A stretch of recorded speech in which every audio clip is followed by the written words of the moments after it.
नमस्कार, मैं हूं आपके साथ आशा सरमाल। आप देख रहे हैं हम महिलाएं। इस वक्त स्टूडियो में मेरे साथ मौजूद हैं लेखक हैं रूपराशि। रूपराशि, बहुत बहुत स्वागत। थैंक यू सो सबसे पहले तो जानना चाहूँगी कि लिखना क्यों शुरू किया? लिखना मैं स्टार्ट से ही बहुत ज़्यादा बुक्स में इंडल्ज रहती हूँ, मतलब बहुत एविड रीडर हूँ मैं।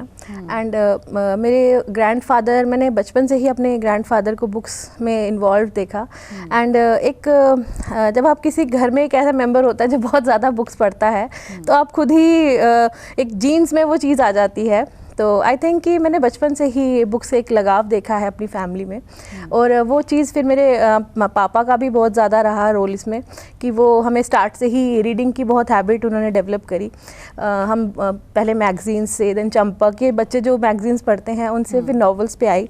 देन मुझे रीडिंग का बहुत ज़्यादा शौक रहा और हमेशा मैं सोचती थी कि लोग नॉवेल्स कैसे लिख लेते हैं एंड ऑल दैट, लेकिन कभी मेरी हिम्मत नहीं होती थी कि मैं लिखूँ, या मुझे लगता था, मुझे कॉन्फिडेंस नहीं था कि मैं कुछ लिख सकती हूँ।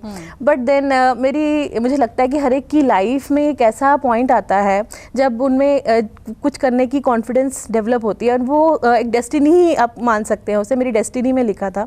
जब मेरी बेटी का जन्म हुआ तो मेरे को इतना ज़्यादा इमोशनल एक दिन फील हुआ उसको देख के कि मेरा मन किया कि मैं मदरहुड पे कुछ लिखूं। तो वो मेरा फर्स्ट ब्लॉग था ऑन मदरहुड, जो कि मैंने लिखा। एंड मैंने एक दो वेबसाइट्स पे वैसे ही जनरली शेयर कर दिया उसे। देन उसके बाद मैं भूल गई और मैंने अपना फेसबुक ऑलमोस्ट एक वीक के बाद ओपन किया, तो उस पर बहुत 50 नोटिफिकेशंस पड़े हुए थे। तो आई वॉज सरप्राइज्ड कि क्या इतने नोटिफिकेशंस तो कभी आते नहीं थे। तो तब मुझे याद आया कि वो ब्लॉग जो शेयर किया था उसको मैंने जाके देखा, तो उसमें ऑलमोस्ट 150 लाइक्स थे, 1.5 लाख लाइक्स थे। एंड उसको 500 लोगों ने शेयर किया हुआ था। तो वो काफ़ी ज़्यादा मतलब पॉपुलर हो गया। तो उससे मुझे एक कॉन्फिडेंस मिला कि मदरहुड पे क्या लिखा था? Motherhood and ocean of feelings, ये एक ब्लॉग था मेरा। उस पर मैंने एक मदर को कैसे क्या क्या डिफरेंट फीलिंग्स से गुजरना पड़ता है उसको मैंने एक डेप्थ में, और उसकी परेशानियों को में भी जो मज़ा है उन फीलिंग्स को मैंने उसमें डिस्क्राइब किया था। और वो काफ़ी लोगों को पसंद आया।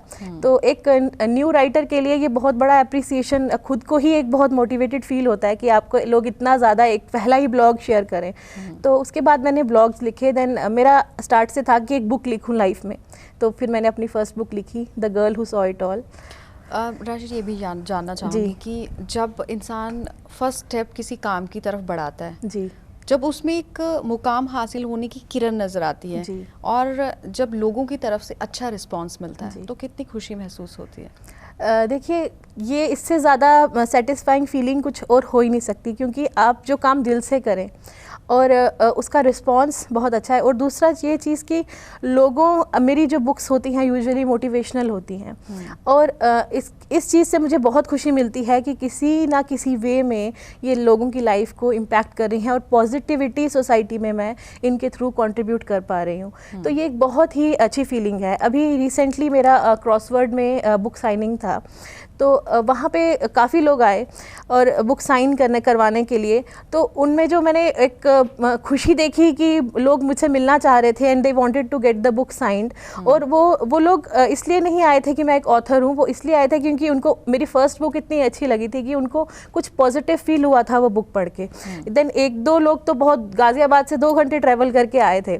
तो वो चीज़ एक अलग ही फीलिंग है, लोगों का प्यार मिलता है आपको, और आपको ये अंदर से खुशी होती है कि आप कुछ पॉजिटिव कर रहे हैं, आप सोसाइटी से बस ले नहीं रहे, कुछ अच्छा उनमें कंट्रीब्यूट भी कर रहे हैं और एक पॉजिटिव मैसेज जो है वो लोगों में छोड़ रहे हैं। क्योंकि आज की अगर हम बात करें तो समाज में बहुत सी चीज़ें जो है वो ख़राब चल रही हैं, लेकिन अगर इस तरीके से मोटिवेशनल कोई भी चीज़ मिलती है तो क्या समझती हैं कि कितना सुधार समाज में हो सकता है?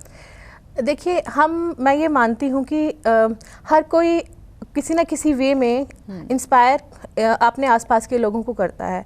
तो हम छोटी छोटी चीज़ों से थोड़ा बहुत, हम जितना भी हो सके, अगर हर कोई कंट्रीब्यूट करे तो हम एक बिग चेंज भी ला सकते हैं। अभी आप एक नॉर्मल एग्जांपल ले लीजिए, हम रोड्स पे ट्रैवल करते हैं, तो कोई अगर एक ट्रैफिक सिग्नल तोड़ता है तो पहला किसी ने तोड़ लिया तो उसके पीछे जो है उसके पीछे 3 लोग और तोड़ेंगे, क्योंकि उस पहले वाले ने और बाकी लोगों को नेगेटिवली इंस्पायर किया।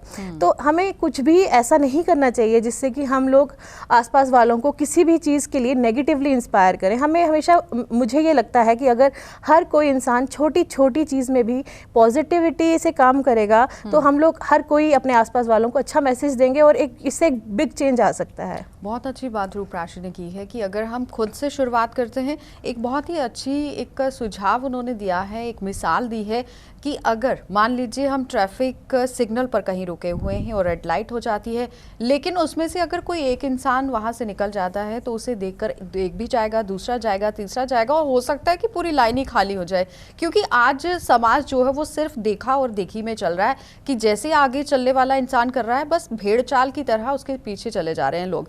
लेकिन अगर इस तरीके से हमारे पास चीज़ें हैं, अगर इस तरीके से हमारे पास पॉजिटिव मैसेजेस हैं तो हम अपने समाज को सुधार सकते हैं। क्योंकि अपने इर्द गिर्द अगर हम उन्हें एक मोटिवेशनल चीज़ें देते हैं या कुछ ऐसे काम करते हैं जिसकी वजह से समाज में सुधार हो सकता है तो बहुत ही अच्छी बात है। तो रूपराशि, ये भी जानना चाहूँगी कि आप कहाँ तक पढ़ी हैं?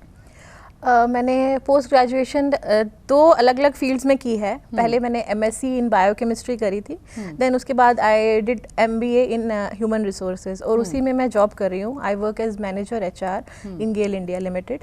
तो अभी मैं उसी फील्ड को फॉरवर्ड, एमबीए जो है मेरा, उसी को फॉरवर्ड लेते हुए मैंने जॉब उसी फील्ड में कराई है। बच्चे को भी संभालना और इस तरह से बुक्स लिखना और उसके साथ साथ अपने जॉब को भी टाइम देना, कैसे मैनेज करती हैं? एक्चुअली आई थिंक कि जब आपको किसी चीज़ से सच में लगाव होता है तो आप टाइम उसके लिए निकाल ही लेते हैं। और बाकी जैसे मेरा राइटिंग की तरफ है तो मैं यूजुअली रात को लिखती हूँ बिकॉज मेरे को दिन में टाइम नहीं मिलता।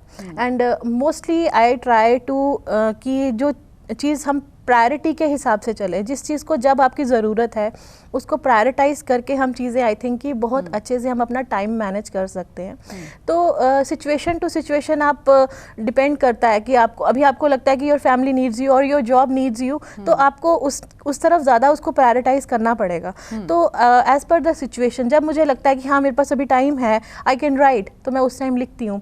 बट जब मुझे लगता है कि नहीं अभी जॉब प्रेशर बहुत ज़्यादा है तो उस टाइम मैं ओवर टाइम भी करती हूँ ऑफिस में। उस टाइम मैं थोड़ा, मतलब वही चीज़ है कि आपको अगर मल्टीटास्किंग करनी है then you will have to prioritise कि किस टाइम पे चीज को मैनेज करके चलना पड़ेगा। और वो मैनेजिंग स्किल, आई थिंक कि वो जब आप धीरे धीरे किसी चीज़ में इन्वॉल्व होते हो धीरे धीरे आ जाती है। तो वही चीज़ है कि बैलेंस, हर एक चीज़ को जिस टाइम जहाँ आपका अटेंशन ज़्यादा रिक्वायरमेंट है वहाँ देना पड़ता है। एड्रेस करना चाहेंगी कि कहाँ से वो ले सकते हैं? जी, ये बुक अभी रिसेंटली रिलीज़ हुई है तो ये अभी अमेज़ॉन पे अवेलेबल है।